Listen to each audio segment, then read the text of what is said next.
السلام علیکم دوستو، آج کی کہانی کا نام ہے لالچ بری بلا ہے۔ کریم گاؤں کا ایک غریب لیکن ایماندار لکڑہارا تھا۔ وہ روز صبح جنگل سے لکڑیاں کاٹ کر لے آتا۔ ایک دن وہ جنگل میں لکڑیاں کاٹنے گیا تو اسے دور سے ایک چمکتی ہوئی چیز دکھائی دی۔ قریب جا کر دیکھا تو وہ چمکتی ہوئی چیز ایک انگوٹھی تھی۔ اس نے دائیں بائیں دیکھا مگر اسے کوئی نظر نہ آیا۔ اس نے آواز لگائی، کوئی ہے؟ یہ انگوٹھی کس کی ہے؟ اچانک اسے اپنے پیچھے ایک آہٹ محسوس ہوئی۔ مڑ کر دیکھا تو اسے ایک چھوٹی سی لڑکی نظر آئی۔ اس نے لکڑہارے سے کہا، یہ انگوٹھی میری ہے، مجھے دے دیں۔ لکڑہارے نے اسے وہ انگوٹھی دے دی۔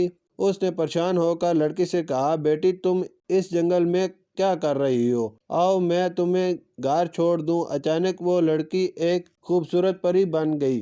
کریم اسے دیکھ کر حیران رہ گیا۔ پری نے کہا، میرا نام سمسم پری ہے اور میں تمہارا امتحان لے رہی تھی۔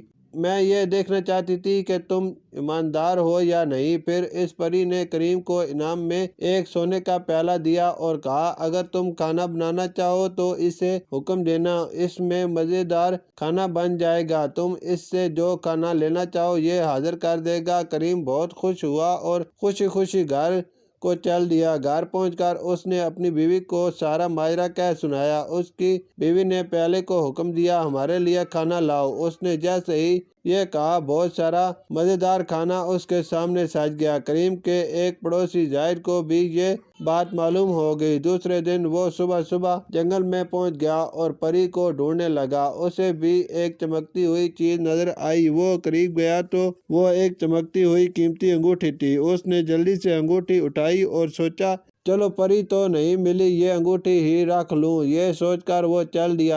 اچانک اس کے سامنے ایک چھوٹی بچی آ گئی۔ اس نے کہا، یہ میری انگوٹھی ہے، مجھے دے دو۔ زاہد نے کہا، یہ میری انگوٹھی ہے، یہ میں تمہیں نہیں دوں گا۔ یہ کہہ کر زاہد بھاگنے لگا۔ اچانک اس کے سامنے ایک خوفناک چڑیل آ گئی اور اس نے زاہد سے کہا کہ تم بہت لالچی ہو، یہ انگوٹھی مجھے واپس کر دو ورنہ تمہیں نہیں چھوڑوں گی۔